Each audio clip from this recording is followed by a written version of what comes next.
Okay. All right, please rise and join me in the Pledge of Allegiance. I pledge allegiance to the flag of the United States of America and to the republic for which it stands, one nation, under God, indivisible, with liberty and justice for all. All right, now we have the presentation of the Village Sustainability Survey.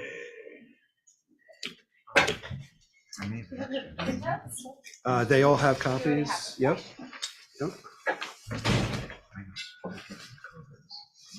Welcome.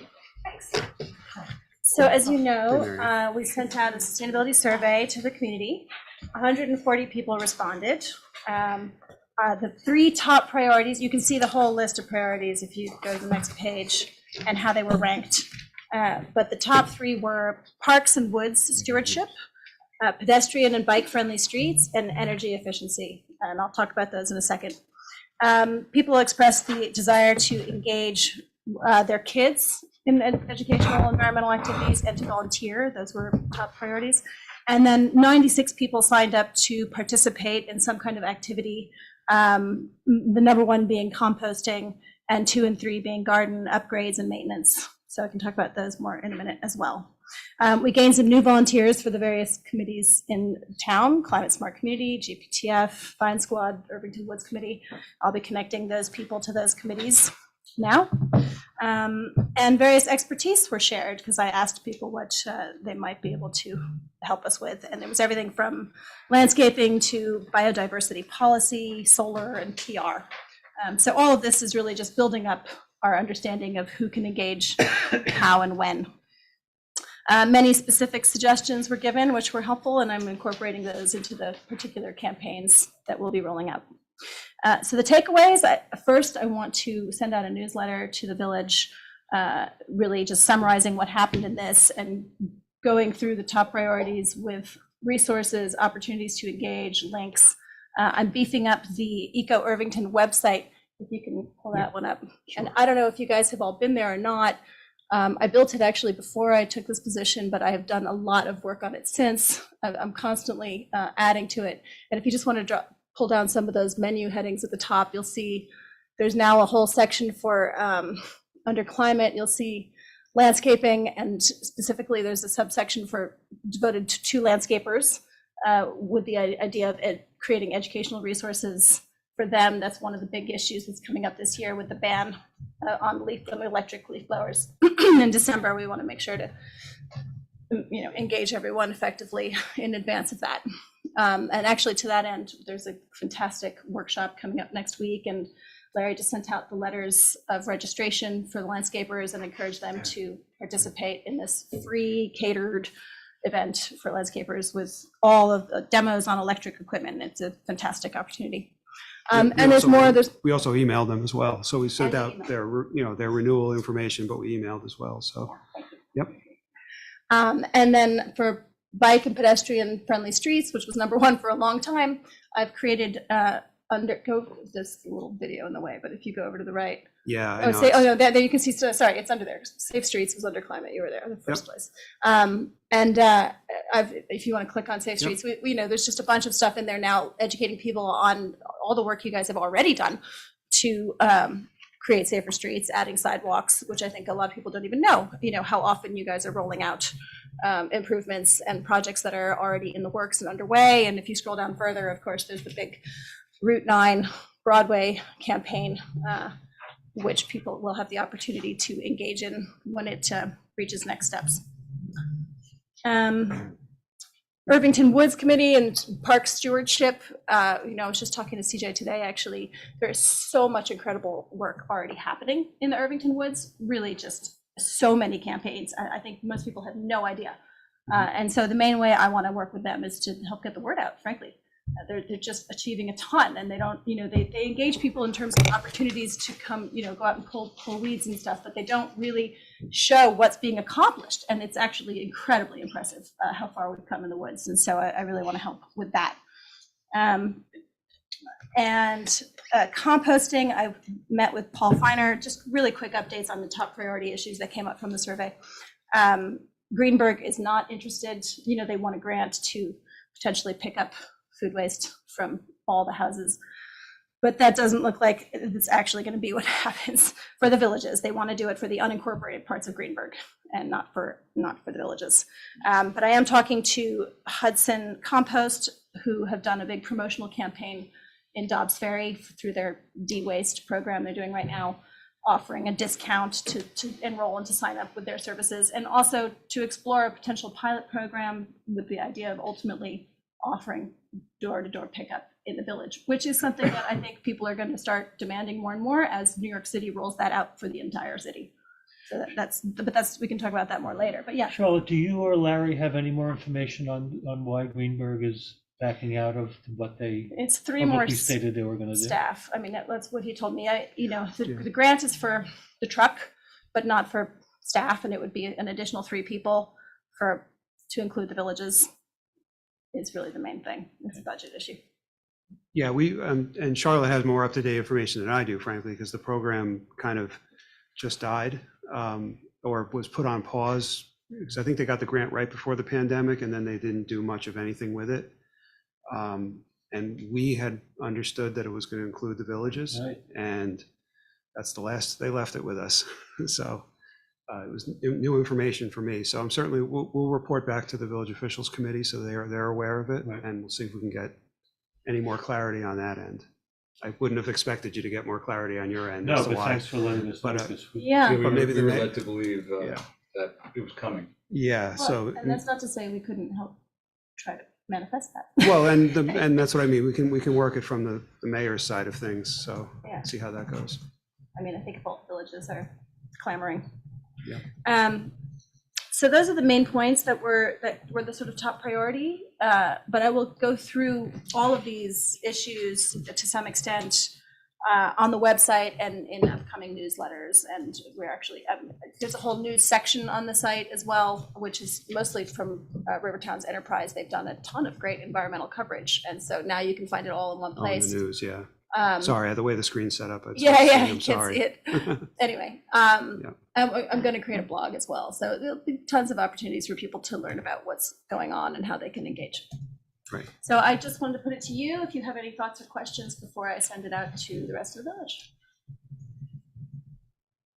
I'm just excited that we have not just someone, but you particularly working on this, because I think you bring great energy to it, and it's a great attitude to, and there's so many things that, Larry can only do so much and his staff, and to have someone focus on this, and I think this, the website alone is such a great resource, and it's only getting better. So I think this is such a great start, the survey, obviously, and I don't really have anything to add. I'm excited for people to get feedback from people on the survey, which I guess is kind of ironic to get feedback on the survey, but yeah, it's just exciting to get some of this moving forward, and we will take it up with the village officials committee about the Composting. Yeah. the composting with Greenberg. Interesting from our standpoint, the top priority that came out of this was relating to the parks and woods particularly. And that's a place where, as you know, we've made a lot of great progress, as Charlotte mentioned, and as you know, so I think we've already directed ourselves to that priority, which is great. And then, I mean, there's plenty more to do, but that's good that we've hit the top one already, so. Yeah, and I mean, the only thing that they're not doing is letting people know all the incredible work they're doing. Right. So Well, I think the fact that people brought it up shows it's sort of up in people's minds. right, and that's people true, are- that's true. Also, my comment is, to have 140 people participate and 96 people sign up for, I mean, that's quite Not a year. necessarily for a committee, but, even Right, doing but like even to- garden right. amendments, try to I be mean, more that's still quite a pollinator year. friendly, that kind of thing. Yeah, well, that's the idea. I really want to figure out who's interested in what and engage them effectively. Yeah, I would say that I think, one of our a lot of our priorities are around green policy, and I think it's important that it sort of shows that we made a good decision in hiring you, right? Because it's hard to kind of do a lot of this with volunteers only, and I think, it's funny, it's hard if you're volunteering and you do it, you're like pulling the weeds and doing that stuff. I did it for one afternoon and I was like, dear God, how do these people do this over and over again?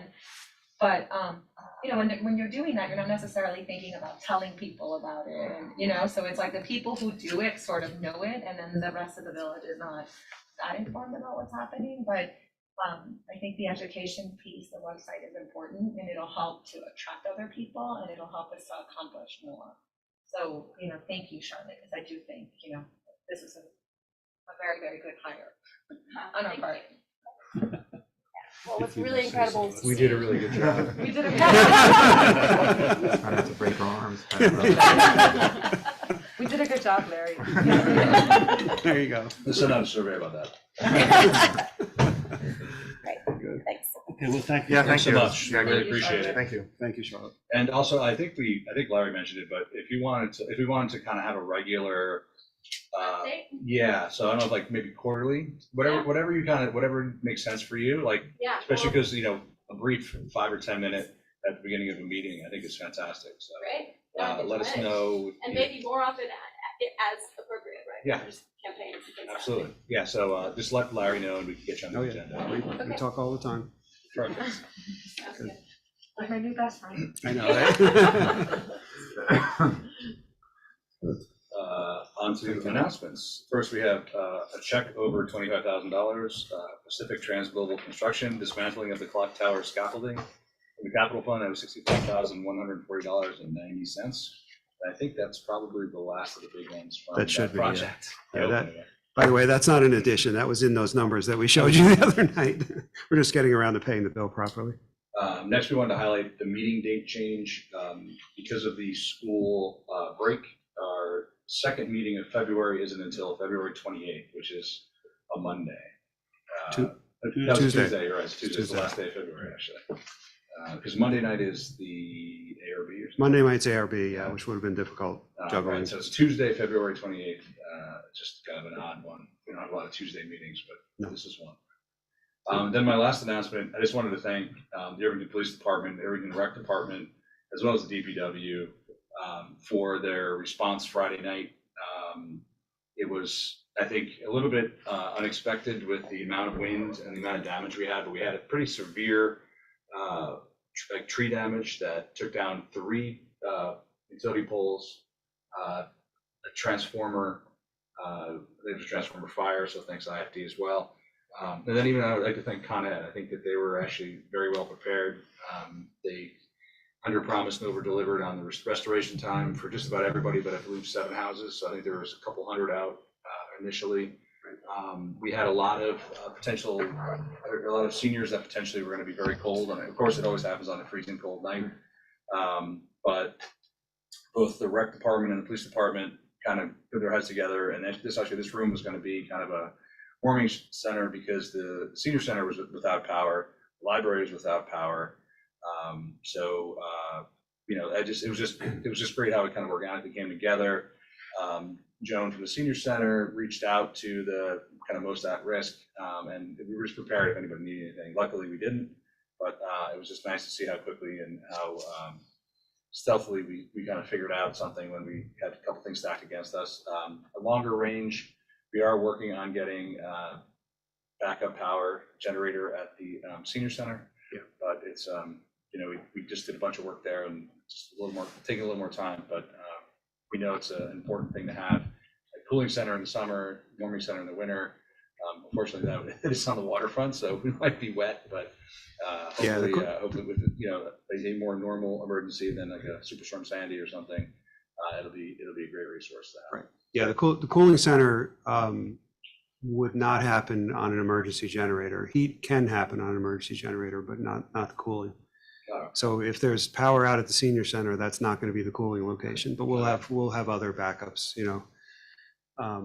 Yeah, Bigger generator. yeah, the load is just too big for a generator, but for heat, it's easy to run a boiler. So, Okay. You know, I would just also mention that 5 in the morning on Saturday morning, I know there was a fire department call, so those guys were out there. they were busy this weekend. And Yeah. it was, it had to be cold. I mean, I heard it and thankfully closed my eyes and went back to sleep. But Yeah. Yeah, there are people in the village who don't. Yeah, there was a bunch of calls, this was looking Saturday, on Friday, starting Friday, the hazard wires was at 5:30. Then there was another one right after that down at Bridge Street, and Bridge Street again, because like once the power goes out, the Yeah. alarms keep going off. So there was 3 down at Bridge Street. Then there was another, the transformer was Saturday at 7 a.m. Then there was another one on Harriman, and then there's Mount Pleasant Lane as well. And then at noon, those were all kind of in the morning, and then noon, there was 2 Main Street, probably right to. No, it was warm by noon. Yes, Yeah, and then exactly. yesterday also, they had a call, so it was a busy weekend for them. But that's all I have. Anyone else have announcements? Otherwise, I will move on to correspondence, of which there was none, and then we'll open it up to public comment. I don't see anyone but the village attorney and the police chief in the audience, so I'm assuming you're out here to give speeches, so we'll check online and see if there's anybody. Doesn't appear to be. Okay, so we will move on to the consent agenda, which has the minutes and the budget transfers. Anyone has any questions? Otherwise, I'll make a motion to approve the consent agenda. If I can have a second. All in favor? Aye. Next up, we have the approval of the 2022 Volunteer Fire Department Service Award listing. For anyone listening, this is how the fire department, the firefighters qualify for the retirement stipend that they receive. You have to have 50 points to qualify. And I'm glad to see so many people did qualify. It's actually a pretty impressive list of people who qualified this year. So they get it for different things: responding to fires, responding to rescues, training, drills, standbys if there's like really bad weather, meetings, and then miscellaneous, like going to special events and things like that. And the list is prepared by the fire chief. Correct. It is, yes. And what way you kind of sign in to any call you go to and that sort of thing. And it's now it's kind of automated. You actually swipe a card, but and it tracks it all. And this is the end of the. And again, yeah, and it gets posted, there's a certain amount of time it gets posted, and there's a whole bunch of requirements on that, but this is, as Mayor said, this is the pension plan for the volunteers essentially. So if they earn enough points to reach 50 in a particular year, they get a year of service. And when they reach retirement age, which I believe is 65, they receive a certain number per month for every year of service that they've earned. So it's, it can be a larger number if you've been very active over the years, but it's at least something that rewards them for their service. I think you need a minimum of 5. Yeah, there's You need a other, minimum of 5, and I think it's something like $25 a month. it's either 25 or 30, yeah, so something like that, per month, per year of service. So, But yeah, I was this looks like a lot more people with 50 than I remembered. So it's good to see everyone so active and everyone able to turn out. So How do they, I guess, I have a question. How do they ask who volunteers? Do they ask for volunteers, or I don't think I've ever really seen them. The chief um, explain, I'm sorry. Go ahead. I'm not sure about the mechanics of dispatching, but so there's, on calls, there's who responds, is that what you're saying? No, Or- who volunteers? I mean, and I guess I would say, like, looking from the list, it's obviously there are sufficient volunteers, right? Like, never enough. Never but enough, yes. but I'm saying, right, but like, Do you mean for a given call, or do you mean in general to be a fire? to volunteer for the fire. Because I was shocked to find out when I visited the firehouse earlier this year to look for the expansion. And the chief said that they just put the call out to everyone, and whoever shows up, because they always get enough people that they don't have to worry about nobody showing up. Yeah. But in order to be part of this, you have to be a member of the company and you act, and then go through the proper training and all that. But as part of that appointment to be a member of the company, you're also appointed by the Board of Trustees. It's one of the resolutions that you'll see every so often when you have a new member being appointed to the department. But if anybody's interested, you can just reach out to a chief. Yeah. To And they sign have up. they have a website which we link to as well that has information about volunteering. I was just surprised because I figured they said like, okay, you 3 go, like it isn't like that. Right. It's just kind of like we have a call and whoever can go, goes. Yeah. And that the fact that they don't, and I said, do you have a problem with people not showing up? Because somebody always shows up. Right. So I thought that was really remarkable, the dedication that you can have a system like that where you're not worried that nobody's going to show up. When there's like a special weekend, like someone's getting married in the department or something, what they'll do is they'll make sure that there's a chief in town, an officer in town, a driver, and then enough volunteers. And sometimes, like if there's a special event like the annual dinner, they'll ask Steps Ferry to cover or something like that. But for the most part, someone shows up. so. And pray for the best. Yeah, exactly. Well, county control dispatches the whatever resources they need for whatever the event is. Yeah, but for like the annual dinner, say, like Dobbs Ferry will actually send a fire truck to Irvington and hang out here in case there's any calls here. Yeah. Yeah, and very often our trucks go out of town, and it's often to sit in the firehouse of the department that might be responding to an emergency in their area.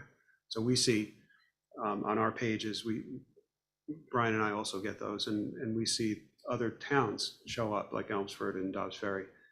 And it doesn't mean that our people are running to the scene of that incident. They may be running to the firehouse just for mutual aid to sit back and respond to any calls that may come in at that point. Yeah, or they might be going to the fire. Or they might be You going to never the fire, know. depends on the You never know circumstance. with yeah. their mutual aid.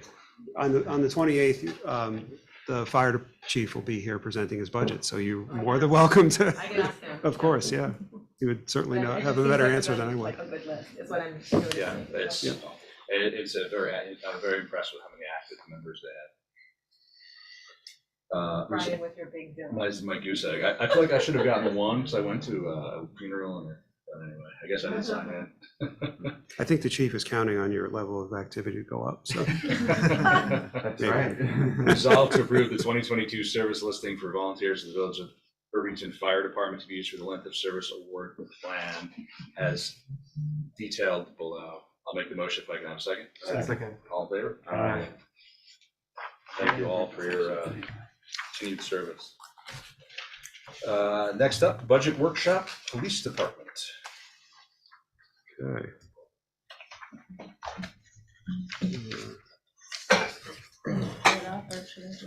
I'll pull it up, yeah, Okay. so I just need a second to do that, but Welcome, Anyway. Chief.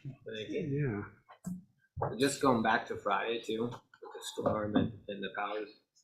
Larry modestly left himself out of that email, but he was helping us a lot, coordinate everything from the back end, so. And I know I was bothering him a lot, I so. was just making sure that everyone was doing what they were supposed to, that's all. It was helpful, so thank No, you. everyone was stepping up. And then we had 7 left, and it was like, we didn't want those people to be forgotten either, so that's always the fear is that like, oh, we got back 450 people and there's 7 that are out. So, That was the next day, yeah, That was that like was the Saturday. challenge that kept going, right? There was Right. still We had a that few one stragglers. resident, we actually sent the cop to their house with the Con Ed rep to let them know we didn't forget about him. They're working on it, it's funny. so. Excellent, but thanks again. Sure. Okay.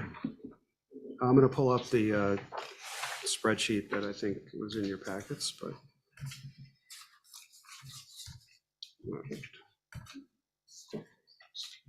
Okay. Anyway. Okay. So yeah, just thank you, Chief, for being here. So tonight's the police department budget presentation. We're gonna not, by the way, this is your workshop, so if you have questions, ask them, please. We're not gonna go through every single line item on all of the attached schedules, but we are gonna hit some of the more important ones, and some of the things especially that relate to initiatives that I know the chief has been speaking to me about. So with that, we can start from the top on this schedule here, but again, if you have questions as we go along, please ask. So anyway, I'll turn that over to you. Okay, so I'll walk through the items, and then if you want to chime in, you can go ahead. Perfect, thank you. So the summary here, when you see increases and decreases, this is comparing last year's adopted budget to this year's requests. So the first line here, salary increases for 195,927. This includes the contractual and step increases. So this amount was included in the total increase amount that we discussed at last budget meeting. So that's part of that. The second item here is the cost to add an additional officer, which goes hand in hand with the promoting police officer 1 to detective. So the first amount here, the cost to add an additional officer, this would be if they come in August as a recruit. So it would be for the 13 weeks that they're a recruit, and then they would go to PO step 5. So included in this amount here is all of their benefits, retirement. It assumes that they would have the highest amount of health insurance coverage, family. So it's just presented this way here, and then if it was approved on the actual budget, it would be separated into the respective lines. So, so Chief, this is probably a good time for you to step in on the reason for that request and go a little deeper into it. So these are the raw numbers, but there's a little more behind it as to why an officer is being requested. Right, so,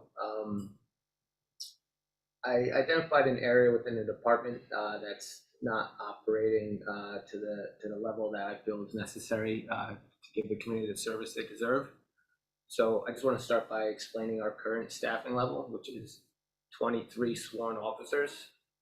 Out of those 23 officers, there's 16 that are assigned to the patrol division, 1 that's assigned to the traffic enforcement unit, 3 to the detective division, and 3 to the administrative division. Specifically, I want to talk about the detective division. Out of the 3 that we have assigned to the detective division, 1 is assigned to the Greenberg Drug and Alcohol Task Force. So we only have 2 that are operating here full time. That 1 member that's also assigned to the task force also participates in our 1 day a week with the Real-Time Crime Center in Westchester County. So they're basically 4 days at the task force, 1 day at the Real-Time Crime Center, and then we have 2 detectives assigned here that are working here. So the deficiency falls within that division, and by hiring an additional officer would allow us to staff the detective division with 3 people full-time while still be able to participating in our obligations for the task force and the RTC. And I'm going to go over some reasons to just show you the deficiency within the division. Do you have the graph to put up? Or? I don't know. Okay. I'm sorry. I printed some out. So I just... Okay, sorry about that. No, it's fine. I think you can probably just talk through it. Okay. Well, he's got the Maybe papers it's or something. I know, I mean, Yeah. I don't know if you have enough copies. We can look on or whatever. Yeah. just wanna- I think it's helpful. It's to just see. great. Yeah, It's just basic information. Sometimes it's nicer to I see didn't it. realize you had the copy. Their color as well. I've seen it, so. Thank you. I'm kidding. And how much would it cost if this was in black and white? I'll have to look into that. Take $5 off. Well, I'll come out with that out of pocket. So this is a 5-year case analysis since 2018 to through last year. So the blue line on the graph represents just our total amount of caseload that comes in each year. So the increase from 2018 to through last year, it's been up 87% in cases.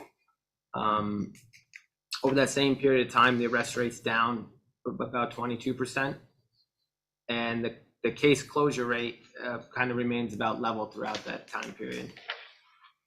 So when you look at this graph, like I said, the blue line represents just the total amount of cases. The top line on it, which is like a yellowish color, is pending cases. Pending case is one that is actively assigned to a detective that's being investigated, and it remains open. The next line, which is the yellowish orange line, that's closed, and it says closed other because we have a closed arrest section too. So a closed other could just be that it was unfounded, that there wasn't a crime committed. It could be that there's an offender that's been identified, but there's no prosecution that's going to be initiated for whatever reason that might be. It could be a sealed case that was sealed by a judicial order, or it could be a case that was referred to another agency based on where it happened or a situation like that.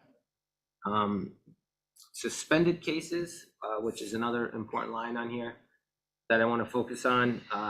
That those cases indicate that most available leads have been exhausted, but the case has not been brought to a satisfactory conclusion, and investigative efforts may be resumed on that case if there's new evidence or if time permits further investigative technique.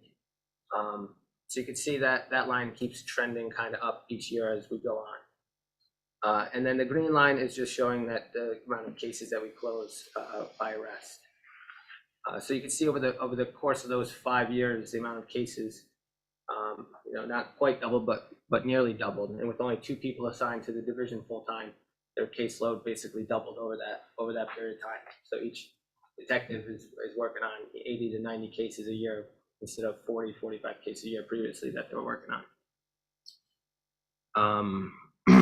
I have a question. Sure.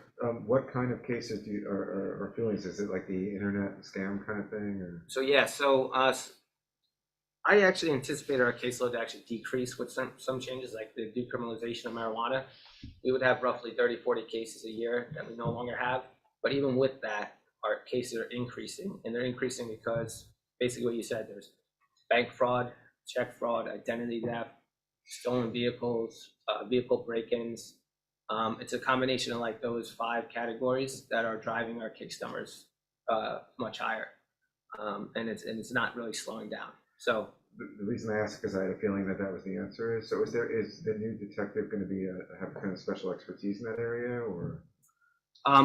So the dynamics of how it would work is the people we have assigned to the detective division now would be working there full time instead of one of them being assigned out. And then the additional officer would allow me to use a police officer to fulfill our role to participate in task force and RTC. So our detectives, now are already taking cases in for years with bank fraud, check fraud, and they've developed ways to investigate them, and they've had a lot of success. It's just these cases become more complex and take a longer amount of time because you're dealing with private entities like banks. You need more subpoenas. There's different agencies involved, police-wise. So they become a little bit more complex. They've learned how to deal with them. So the new detective will be the one taking over the task force and the Westchester real-time thing. That would be a police officer assignment now. I see, okay. Yeah, instead of a detective. So we're on this sheet where it says the promotion from PO1 to detective. Generally, when somebody gets assigned to the detective division, it's as a police officer. And if they do a good job there, at some point or another, they get promoted or appointed to detective in a year or so after they've proven their ability to be there and do a good job. So that would be somebody that's assigned there now if they maintain their position, and they would eventually make detective. And then the other would be a police officer that would be specifically assigned to the task force. That person would remain a police officer. They wouldn't get promoted. So they're going to be the same number of detectives. It's just that they're all going to be here rather than 2 here and 1. Correct. Gotcha. Okay. Yeah. And the additional officer would be the one that would fulfill the other role. That makes sense. Okay. We can talk, by the way, should this go forward, we can talk about specifics in terms of actual people and names and all that in executive session at the appropriate time. But this is just, we're talking about positions at this point. So the case load has increased, the case complexity has increased. Legislative changes that I thought were going to help our case load decrease did not. It actually, it would be even worse had we still had 30 or 40 cases of marijuana crime on here. Another change that happened in the last few years during this time period was to raise the age legislation, where they raised it from 16 up to 18 over a 2-year phase-in. That just changed how we treat 16 and 17-year-olds, where they used to be charged as adults for certain criminal activity. Now they're charged as either juvenile delinquents or offenders, which is a much lengthier process. Even though we don't deal with that very often, it is very time-consuming process. So that adds another 2 years of potential people that we're dealing with in a different manner. And then the biggest change that happened over this time period that really actually takes a lot of time from the detectives is the discovery law, which was when they changed the criminal procedure law and established the accelerated time frame for the sharing of evidence between the prosecution and defense during pretrial. So the law requires automatic discovery of all materials and sets the time frame for which the sharing of evidence has to be done. So basically, before this law passed, discovery would only happen if cases were going to trial, which wouldn't happen very frequently. I could say it was probably about between 3 and 5 cases a year we would have to perform full discovery on. Now, anytime, whether it's a felony or misdemeanor, somebody's arrested, we have to provide full discovery for that case immediately within 10 days to the district attorney's office. So then they can in turn share that with the defense. And this is inclusive of all arrests that you see on the graph, but it's also inclusive of another 20 to 30 arrests a year for vehicle and traffic that we don't open up cases on. So we went from doing discovery on, 3 to 5 cases per year on average to now 50 to 60 cases per year. So what discovery consists of, as far as what detectives have to do, is they have to get the case work together, supporting depositions, any paperwork, photographs, statements, things like that. And they also have to do all the audio and video from any video that we've, taken in for the case, including body camera video, including our surveillance cameras in headquarters, audio in headquarters. They have to watch it all. They have to make notes on it and submit all that with discovery. And that's also new, by the way. I mean, as you know, the body cams were just Right. recently rolled out, so they didn't exist prior, so. Right. So the body cams being new have added, quite a bit of time to discovery process for us. For instance, if there's 3 cops that go to a domestic incident and there's an arrest made, the detectives have to watch all 3 body camera videos. They can't just watch one, they have to watch them all, see what evidence is on it, note it down, and then send it into the portal. If those videos are each 1 hour long, that's 3 hours of just sitting there watching video, taking notes, just on one case, and it all has to go there. We've also got an increase of people sending us videos through Ring. We use the Ring Neighbors app a lot of times. If there's incidents, we'll send it out. People will send us video, they have to watch that video, take notes. And then if you look down the line a little bit further, another request that I'm going to make for this year's budget is the additional dash cameras. So if we move forward with that project, that would just add a little bit more to the discovery as well for that part.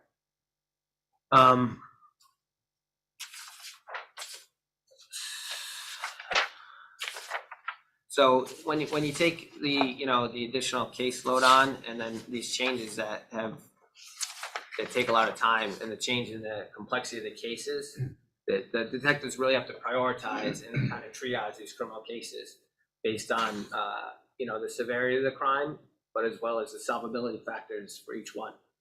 If you have 2 crimes that are the same and one's solvable and one's really not, you're going to dedicate the time to the one that's solvable, where the other one kind of hangs by the wayside, might end up in suspended status. But there's no reason why we can't go back to that case at some point if we catch up and reopen it and look at other leads that might be there too. So they're constantly having to triage cases, to give the ones with higher priority a little bit more attention, even though they do want to give all the cases priority, because we do understand that each case is important, especially to the victim, in the community. So we want to give them, the service that they need. And, just to reference the community survey that we had taken back to our police reform, investigation of property crime and robbery was the top priority that people thought in the village was important. Following, the second was traffic enforcement, which we kind of tackled that, I think, in a pretty responsive manner by having a traffic enforcement unit. So it is important to the community. We do understand that it's important to the community. So that's where this additional officer would come to play. And one of the statistics I haven't mentioned yet, but back in 2018, case closure timeframe was roughly 6 to 8 weeks, give or take. Currently, right now, it's between 12 and 14 weeks. I truly think with the addition of another person and being able to staff the detective division with 3 members, that we could get that time frame back down to 6 to 8 weeks and open up suspended cases for further investigation moving forward. That's it on What, I just a question. So it's 102,000 for this year. What is the ongoing cost like for next year? Well, so the cost is going to be tied to the salary steps in the union contract. So while it's 102,000 here, the steps are fairly modest the first 4 years, so the cost is going to be comparable for the next 4 years roughly. There are steps, but they're relatively small. The 5th year there will be a jump of probably $30,000 or so. There's a big step at the very end of the schedule, so that would be that much higher. But it's comparable for the at least next 4 years or so. And the amount that we have there, since they would be starting in August. All the benefits and everything are prorated for 10 months out of 12. So those would go up too if it was a whole year. Thank you. So just to put this in context, you know, the chief came to me and you know, he knows the backdrop of this budget that we've been working on, and as you all know. And but I felt this wasn't one of those situations where we looked at the department head and said, you know, don't even bother bringing this up. We thought it was important to at least bring it up. You may determine by the end of it that you don't want to afford it, and that's fine. But at least you should know what the problem is and how the chief believes he can deal with it and address it. So if it's important and you want it addressed, I think this is the way forward.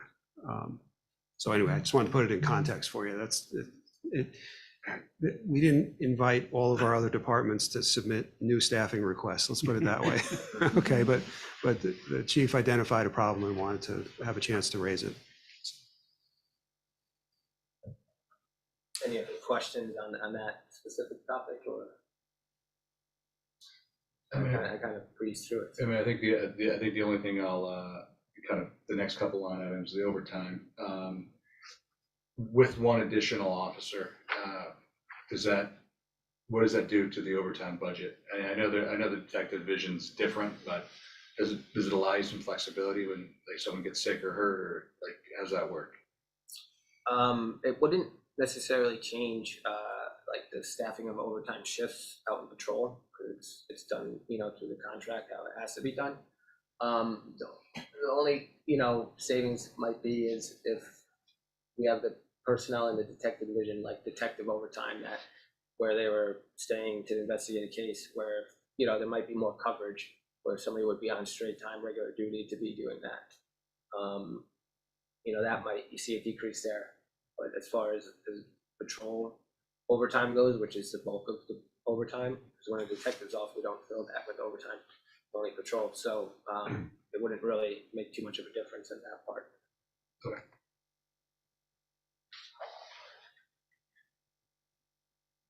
And then I'll just add in the 7,000 amount is assuming that the promotion happens February. in February. So that would be 4 months worth of the increase. Right, and once again, that's we have an officer assigned to the detective division who hasn't been there long enough yet to be considered for appointment to detective. After we lost Mike Tulin, we just had one police officer, which was John Nairati, who recently was appointed to youth officer detective. So we're still down one. You know, once he's there long enough and we plan on keeping him there, that would be when I would request an appointment to detective for that person, which wouldn't be until about probably February of 2024. So what is that increase for the year? Like, so if you start promoting that person, you said that's 4 months? So the promotion from PO1 to detective is 4 months, because that would assume that they're coming in August I think, or February. The difference between February. a top grade patrol officer and a detective, I think, is 11%. They get 11% increase when they get appointed. I can do a more exact calculation what it would be for a whole year and send that out. I just don't know it off the top of my I head. think that's important just going forward, right? So Okay. we see what it looks like going forward, rather Okay. than like the partial year. Okay. Because we wouldn't be committing to just the partial year, we'd be committing to an ongoing. Yeah. Right. Well, we've historically always had two, so for the last 2 years, we really haven't. We've had police officers, so we've been kind of, I think, saving on that end. And now, at some point, we're looking at back to what we've historically had, you know, assigned to the detective division. That money's gone. You don't get to have that. 7,000 is 4 months. It's 21 for a year. Yeah, but that's fully So, loaded yeah, with all the out-of-pocket benefits. yeah. Everything Everything on we it, get so. the exact number, but call it Yep. 20 grand.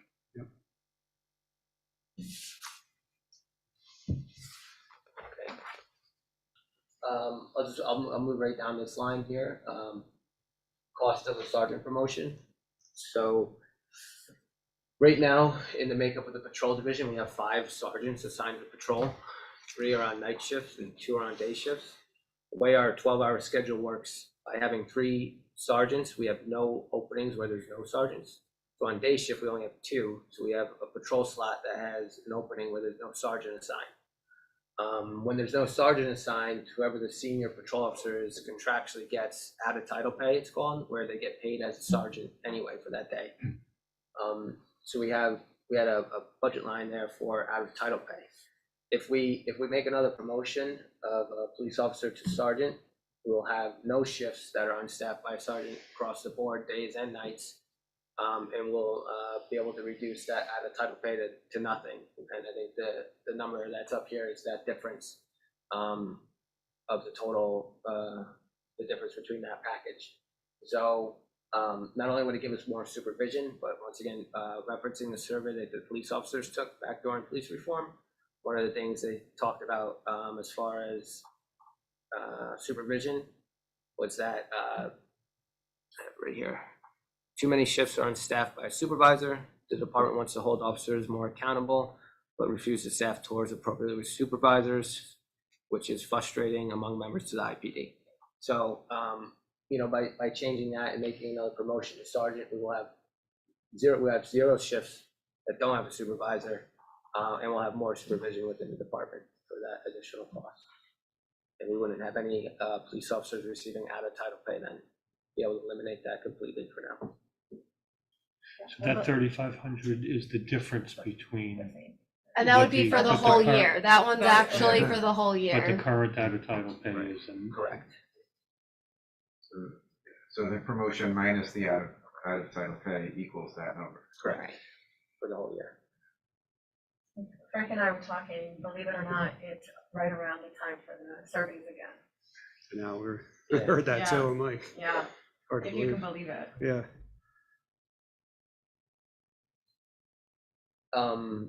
The increase in overtime is just based on this increase in salaries, the cost of overtime going up, as well as, once again, as we hire new officers here, they don't do training days.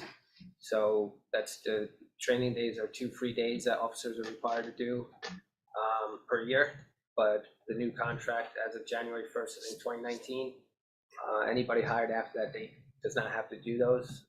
So it's a little bit of an additional cost for training for those folks when they come in.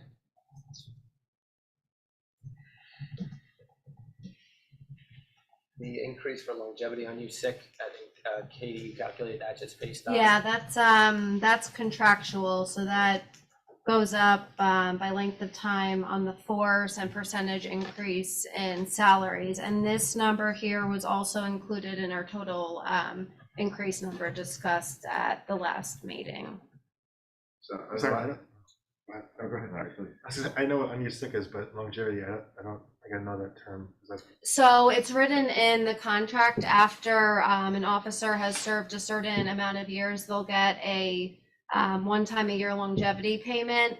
And there's like a scale, so it'll be like 7 to 10 years, they get 2.5%. Don't quote me on those exact numbers, but it's based on that. So it's a 1 time a year payment that they get for their length of service. okay? Thank you. Moving on, increased vehicle cost, that's just updates to reflect the current price of a new vehicle. From last year, obviously everything kind of went up pretty high on our vehicle costs, and the equipment cost right below that is the additional cost for some of the equipment that we put in the vehicle. So that's the total increase for equipping 1 new vehicle and purchasing 1 new vehicle. And by the way, so for those that haven't been through the whole capital process, the department replaces 1 vehicle per year automatically, basically. And I don't know if it's every other year or every 2 years you replace 2 vehicles. Right. So the 1 vehicle that's replaced every year is in the operating budget, so it's there every time, and that's the one you're dealing with now. If there's an additional vehicle required, that would be dealt with in the capital budget as essentially a one-time only type replacement. How many total vehicles are there? Total vehicles, so we have 5 marked patrol units, and then there's 4 unmarked patrol units, and we have a parking enforcement vehicle. And then as we got new vehicles this last year, we kept some of the old vehicles for the Con Ed job so that the new patrol vehicles wouldn't be getting used and damaged during road construction work. So we're utilizing those vehicles before we sell them, to keep the patrol vehicles a little nicer. And actually, we just sold a vehicle today on the auction site, one of the older ones. So we use them until we can't anymore, then we get rid of them on the auction site as we cycle the new vehicles through. I was just doing my math in my head, how long, so then if the cars last between like 5 and 7 years, basically? Is Around 5, yeah, 5 to 6 years, before I think the one that we're replacing this year is a 2017, and that's probably one of the older ones, so. That's the one we just auctioned off. Thank you for doing the math 2017. for me. I have one that's still a 2017 that's being used. Yeah, So that'll be, and they're all switching from gas to hybrid right now too. So after the vehicles that we placed the order for this past year, once they come in, the patrol fleet will all be hybrid, and there won't be any more complete gas vehicles in the patrol fleet. Is 5 years normal or? Yeah, I think Or that's departments? fairly That's standard standard. across the industry for police vehicles. yeah, those are 5 very difficult years. Yeah. It's not like 5-year cars, Right. you know what I mean? Ask my car by car. Okay. My 2011 Subaru, you mean? Yeah. Yeah, right. There's a slight increase for community events. I'd just like to host a few more extra community events this coming year, especially during the nice weather time. I spoke with the school district, spoke with Joe Archino, come up with some plans to engage more people in different communities with the school and the youth. So we'll just host a few more events this year, in addition to what we've been doing. The next line, under supplies, miscellaneous supply costs is just like our signage that we're getting made every year, the no parking signs that we're posting constantly all over the village. I'm sure you see them quite frequently. Business cards, things like that. Travel and education is just reflective of a few more seminars that we've been attending. We send our traffic officer to the traffic symposium now. We sent some of the administration to the New York State Safety Symposium, where they just get new information about legislative changes and training and things that are coming down from the state level. The monthly garage rental, which is across the street, that's just a slight increase. That's where we keep our bikes and a few of our electric bikes and some of our older bikes in there. And then the dash cameras I mentioned earlier, which that came out of the recommendation of the Police Reform Committee that I'm sure most of you are aware of. But I think the addition of the dash-mounted camera system is going to further enhance our accountability and our transparency, as well as assist in gathering evidence and information for various police encounters. So what's different about the dash cameras is they offer a third-person view of the situation that happens on the street, which is different from either a civilian recording or body camera recordings. So typically body cameras are located somewhere on the chest of the officer, and it offers that view, right, from the chest. But there's limitations to that. It doesn't capture what they might turn their head to see, might get blocked by something. So it doesn't capture everything, whereas a dash camera is only going to capture a third-party view of what's in front of it. It's not going to capture stuff that happens on the side or behind the vehicle and things like that. But I think if you take them both together, they have the ability to show a bigger picture and a more truer account of what happens, because you can see a little bit more of everything. So, in 2022, the department made over 1,700 traffic stops and responded to over 220 motor vehicle accidents. So right there is at least 2,000 more police encounters that we would have more footage of, with a clearer view of what's going on in the overall picture. Chief, are the dash cams on all the time?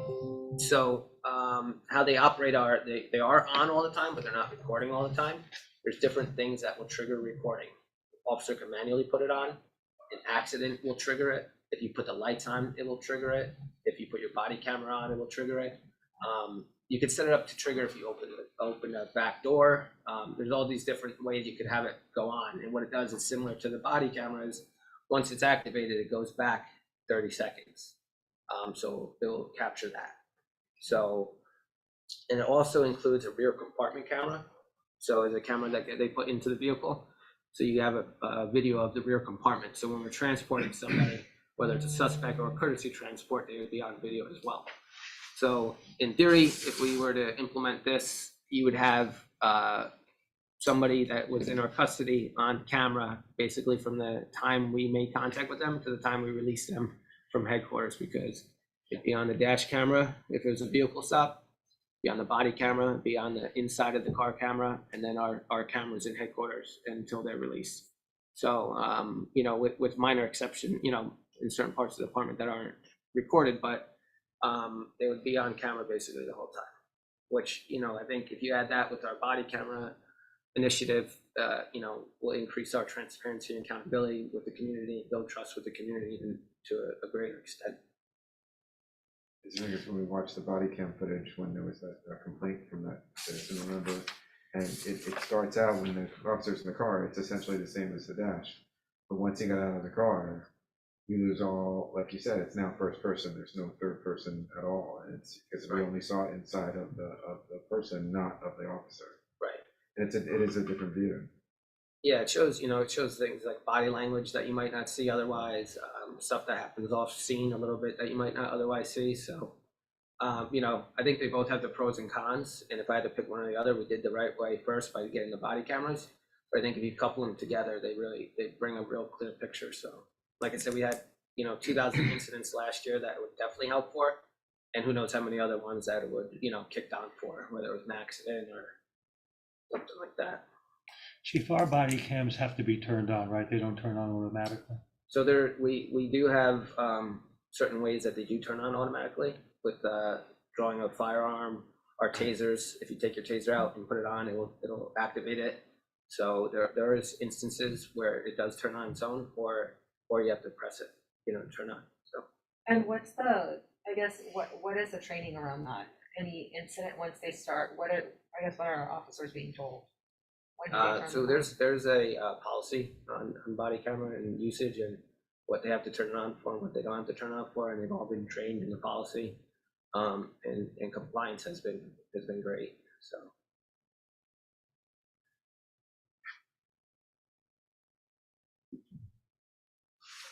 Any questions about that?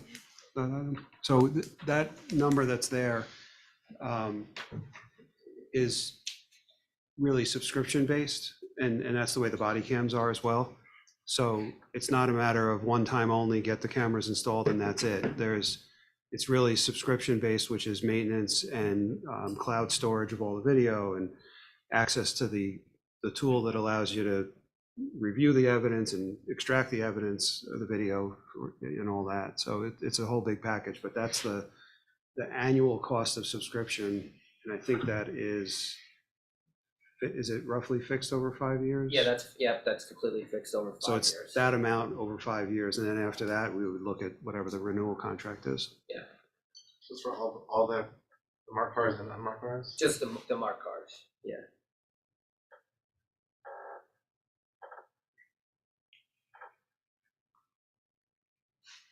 You want to get to the savings, little savings at the bottom? Okay.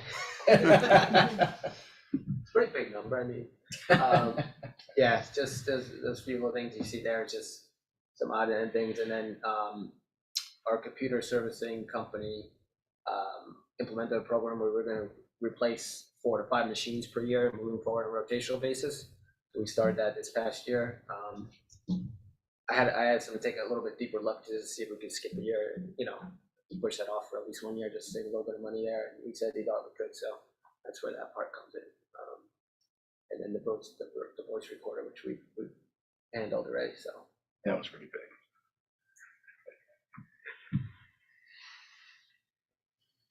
Great, well, I appreciate, you know, obviously this is in context of the overall budget as well, but I think you made a good case for why you need an increase.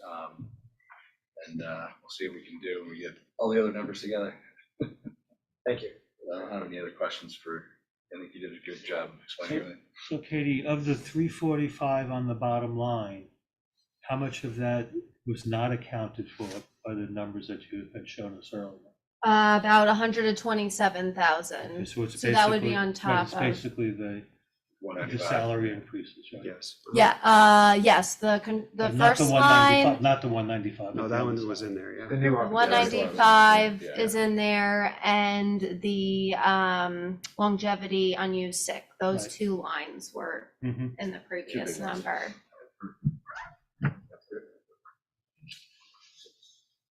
The shredder rental wasn't in there. though. Yeah, we went over on that one. Does that mean the officers are gonna have scissors and just by hand? That's it. Any other questions? Good. You know where to find you. I think we'll, just as a preview, I think probably next month, we're looking at, again, it all depends on your schedule as well.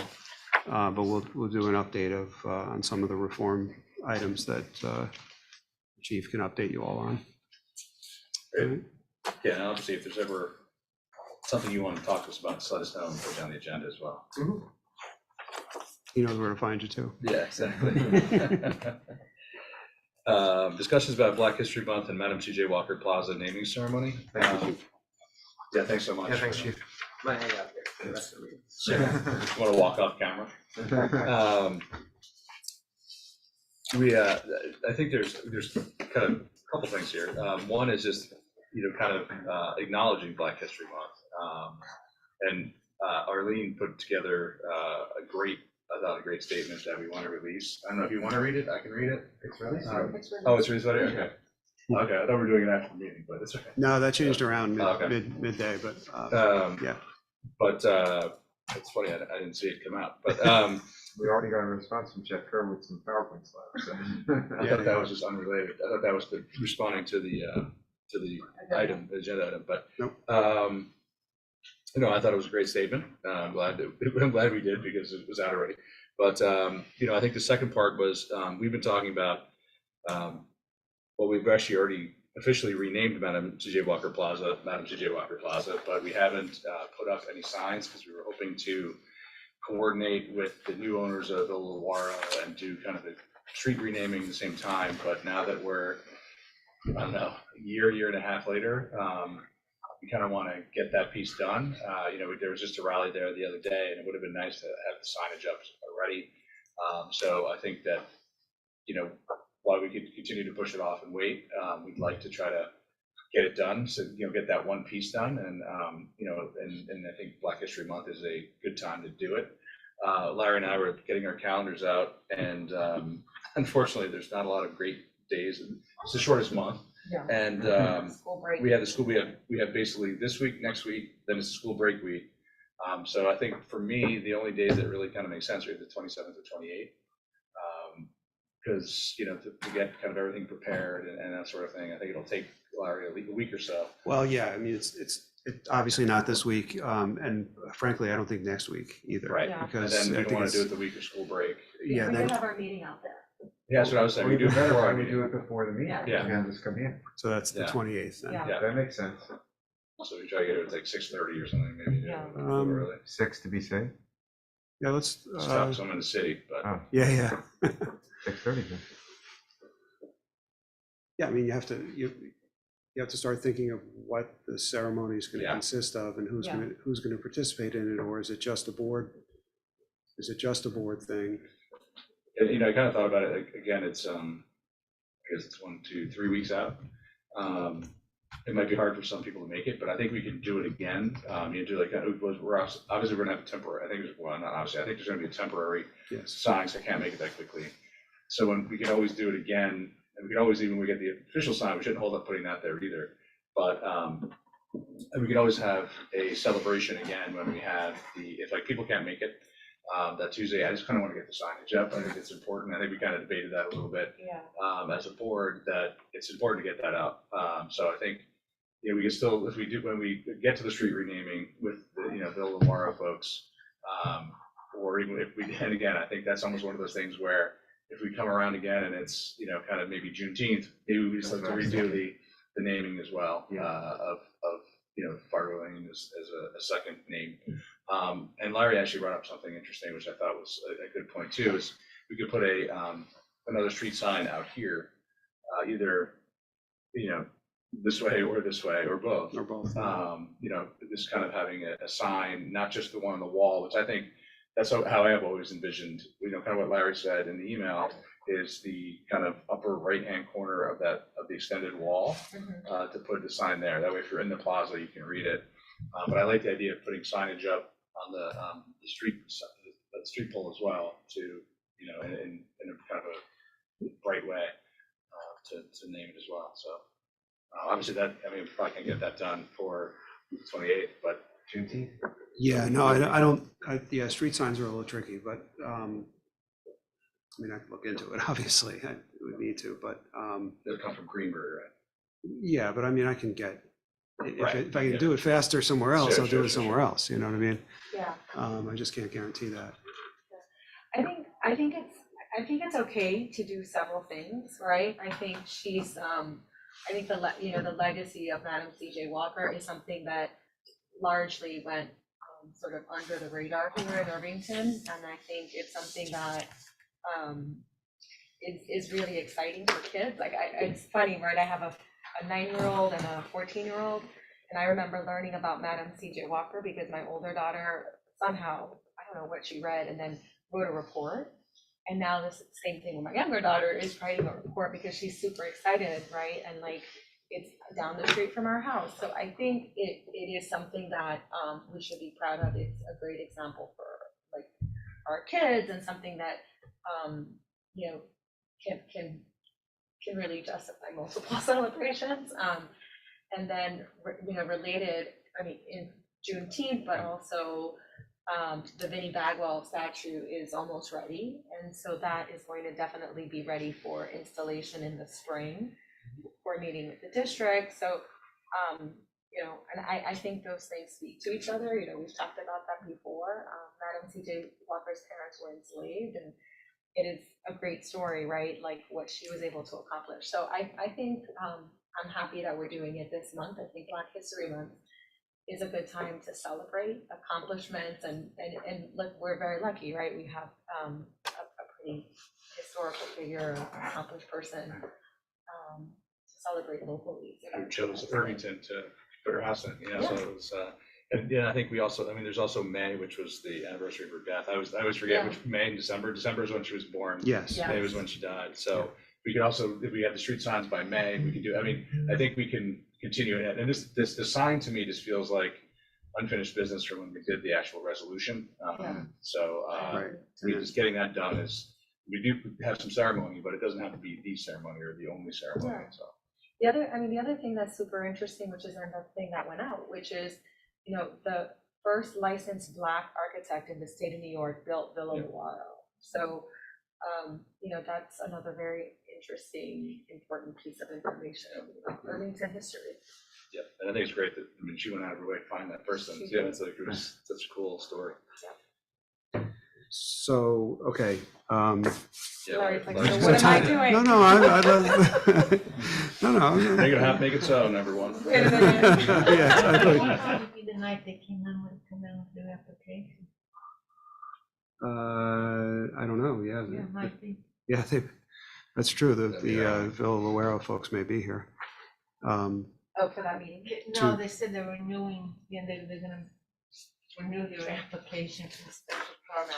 Right, And they're gonna do it, I mean, fairly soon, so hard to get now. Yeah.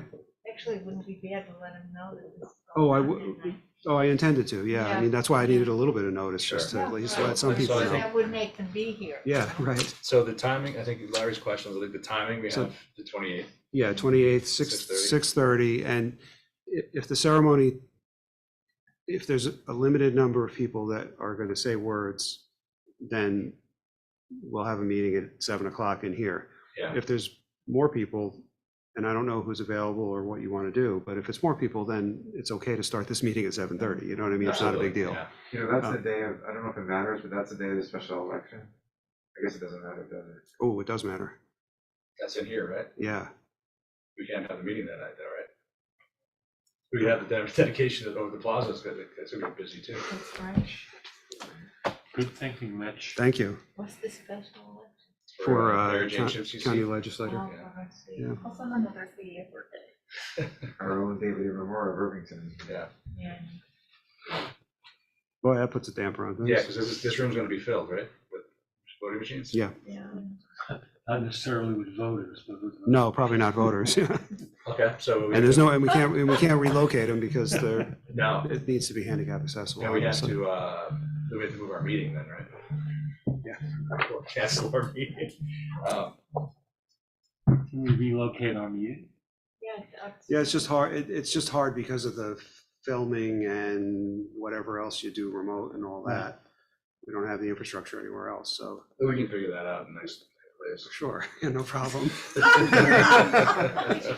So it's not gonna be the 28th. So he didn't really Yeah. agree that. Yeah, This so- was what that That was. was, yeah. Right, Let so. me, let me try and. So the 28th is out. then So we're the, not the gonna- other option, as Mary Ann mentioned, I was about to as well, the reason that the 27th isn't ideal is because of the ARB, but they could be relocated if we need to.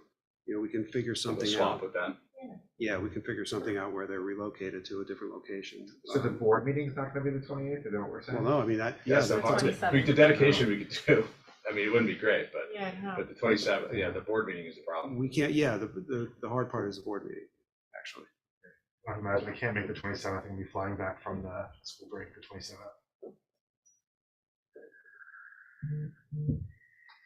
I think this is something we're not gonna solve tonight, I think we need to, Do a doodle poll. yeah. Yeah, but the Multiple whole week before that is Right, vacation yeah, week, we so. can't do anything that week. I think, let's focus on just the ceremony. You want to keep the ceremony, I think it's probably tough because the sidewalk could be, Because, I mean, No, I don't think, probably not. I mean, you're not probably- gonna have crowds, Yeah, so yeah, I yeah. don't think, and you're Yeah, not, that's true. for ceremony is away from this entrance, it's beyond the So the 75 ceremony feet. will keep the 28th. Well, I think you don't have a choice Yeah, because. no, I'm saying. Yeah, I'm shut just- the 27th, but then one of the Larrys can't be here. Yeah, but we could do it on 28th. Because I say, I don't think it's not blocking that, and I don't think the election's gonna be that busy that, you know, there's gonna be so many people coming through our ceremony that's gonna be disruptive Right. either, so. Okay, so 28th at 6:30. but the village board meeting's not gonna be the 20th. No, it's not, and it can't be the first because that's a planning board meeting. So it might be the 27th, we're thinking, or? Well, I mean, Larry O is not available, so.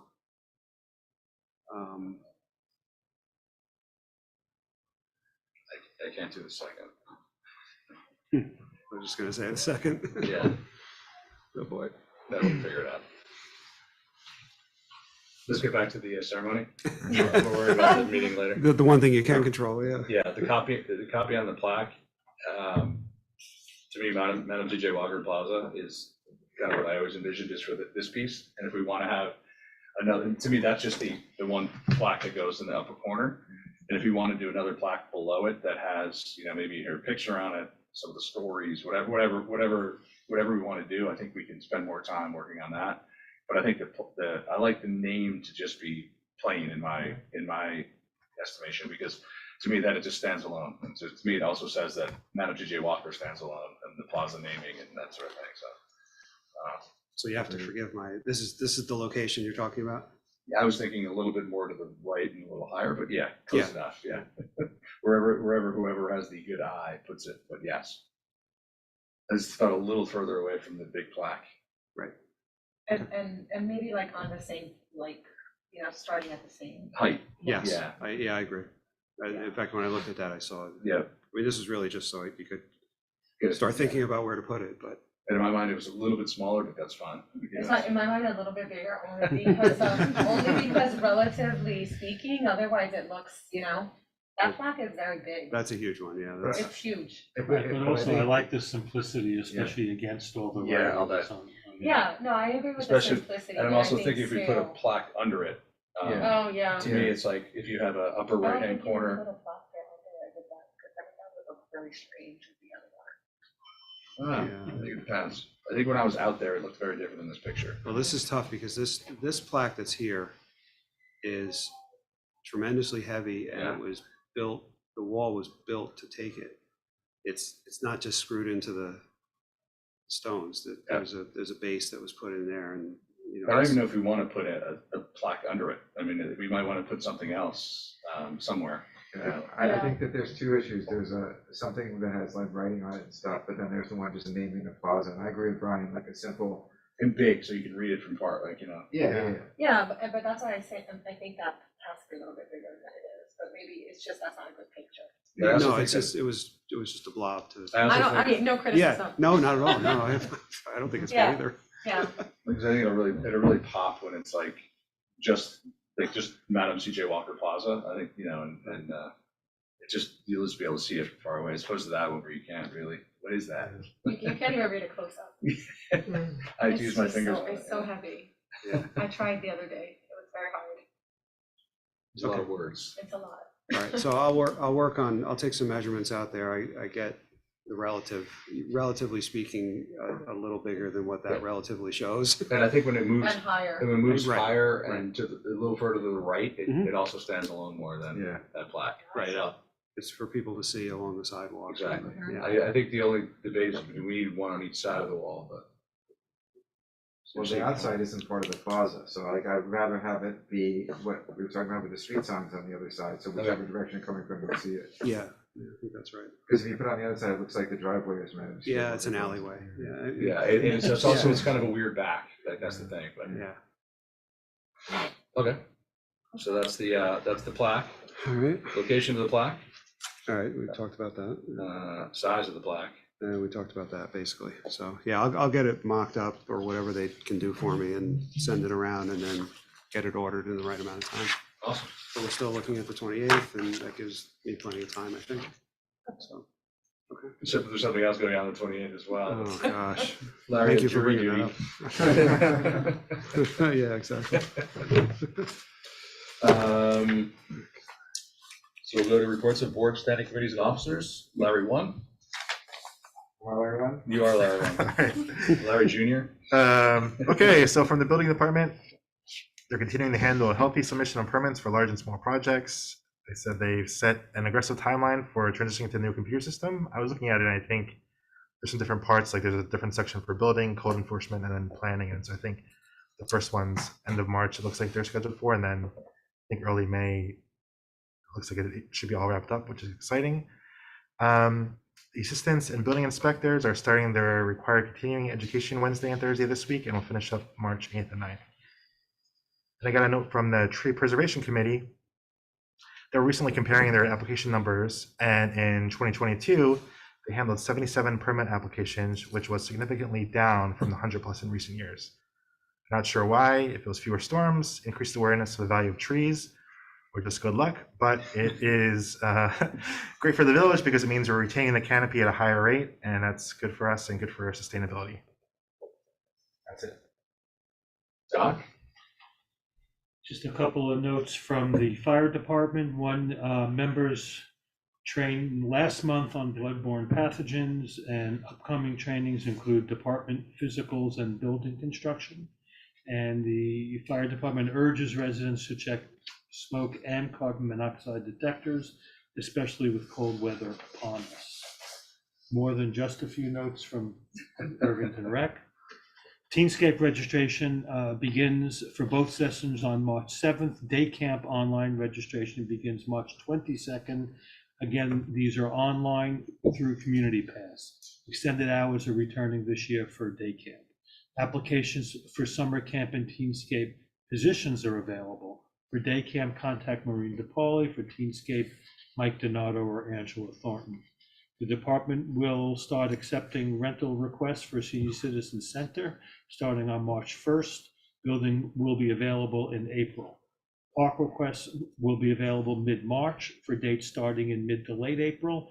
Start date will be determined by weather and when bathrooms can be open. The Irvington Police Benevolent Association will hold a breakfast for all village seniors starting at 8 a.m. tomorrow morning at the Senior Citizen Center, contemporaneously with the Community Advisory Board meeting at 8 a.m. at the senior upstairs. And I guess downstairs is the Yeah, downstairs will be the breakfasts. RPAC is scheduled to meet on February 15th, 7 p.m. in Senior Citizen Center. Irvington Woods Committee is scheduled to meet Thursday, the 16th at 7 o'clock in the O'Hara Nature Center. The Irvington Woods Park continues to hold invasive bush removal days and continues taking down hazardous trees identified in the DEC report on the park. That's it. Thank you. Really? Sure. I just have a report from DPW. They repaired the sidewalk adjacent to Field Point parking lot, commenced sidewalk repairs on West Clinton Avenue, installed new diesel pump at the DPW complex, general cleanup at the DPW salt shed, and they cleared the streets of fallen trees over the weekend, which were many. Also in conjunction with the water department, they assisted with the water main breaks on South Buckout and on Mountain Road. And in conjunction with the police department, completed the removal of the parking spaces and created a buffer zone, a stop sign at South Buckout Street, and assisted during with traffic control during the storm on the 3rd. That's it. Mitch? So you've probably gotten in the mail an email from the school district about the strategic planning survey as part of their work to develop a new strategic plan. They've done 200 people interviewed in 22 focus groups, students, parents, and guardian staff members and community members. If you got the email and you deleted it, look forward to go on the website. I think there's a link because there's a survey that they're doing. They want everyone to participate in. I did it today. It's not that long. It's like 5 to 10 minutes. It's not a huge one. And it's, they're like people do before. It's open until 5 p.m. on Saturday, February 18th. So we do have a little time. But like I said, everyone probably got it and you may have just brushed by it. But I just wanted to bring it to your attention that that's something that you can do to give your input as to what you would like to see in the school district going forward. That's all I've got. And, Brian, Joe, and I participated in one of those focus groups. So, Okay. yeah, so it was good. And I don't know if they reached out to police or not, but I did maybe also. not. Yeah, good. It was a good one. Yeah, so we got an hour. Village Administrator's report. So I'm pleased to report that the long-awaited Climate Action Planning Institute project, which is we call CAPI, is now underway. It was a grant that was received in 2019, and it's a multi-village, multi-jurisdictional grant that will allow us to work collaboratively with, I think, 9 other communities or 8 other communities along with the county. And it will allow us to create a climate action plan, which is an important document that we need. And we need to have an updated one. We'll also be doing a climate vulnerability assessment, which will be helpful in our hazard planning and going forward as well. Kickoff meeting was last week. Charlotte Binns attended along with me and Nikki Coddington as well. And there'll probably be other volunteer assistance from members on the Green Policy Task Force, but at least the 3 of us attended the initial kickoff meeting, and then we'll see where we need additional help along the way. So still about a 15 to 18 month project, but I'm happy that it started, as you can imagine. That's it. Village Clerk Treasurer's report. I don't have anything else to add, just busy meeting with the department heads to prepare for these budget workshops. Excellent. And Village Attorney's report. Yeah, I actually have one, All just to bring you up to date on a couple of planning board applications that this board had been interested in. I think I'm more interested, the public is probably pretty interested in. One was the Columbia application. It was the Siemens Columbia application for the solar panels. And they just sent a letter to the village today saying they're withdrawing their application. They're not going forward with that. So that won't happen. And then on the 3040 South Broadway, the former fee property and the one next to it. As you know, they were before you about, switching where the affordable units would be, and they did get their planning board approval at the last meeting. So not that the people applying are actually going to develop it. own it at the moment. They were the lenders. They got it after bankruptcy. They did have a buyer interested, and but the buyer didn't want to have to go through the process of approval. So now that they got their approvals, hopefully, their buyer will go through and they'll finish developing that. But they had a very, very detailed, and the approvals for virtually the same as what was there before. Little changes, mainly more positive ones with regarding to some planting and stuff. And in the meantime, there was, before they started anything, they are dealing with the slope there. There's a lot of invasive species there that they're removing, and they're stabilizing the slope that went at Broadway. Public comment, Larry?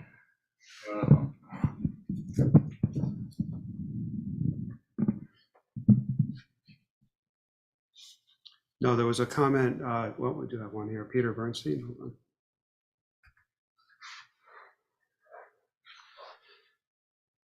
Hello, Peter. Hi, it's Sarah Cox, Hello, sitting Sarah. right next to Peter Bernstein. Brian, it was 3.5 years ago, you leapt up onto the stage at Juneteenth, and you made the announcement about eventually one day that plaza was going to be named after Madam C.J. Walker.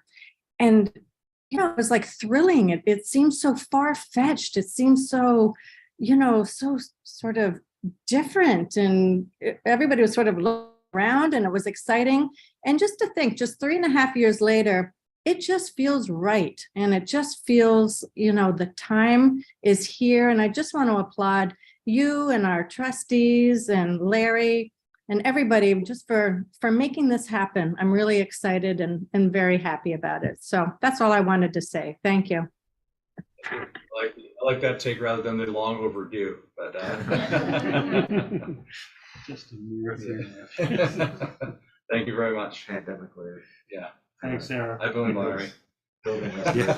I can just say that there's 3 people I can blame. Yeah.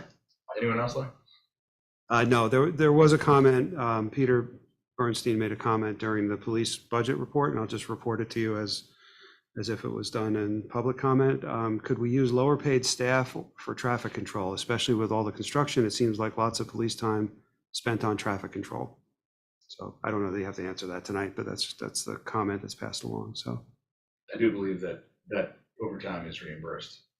Yeah, traffic control as far as Con Ed and stuff like that is all reimbursed Yeah. to the village. Yeah.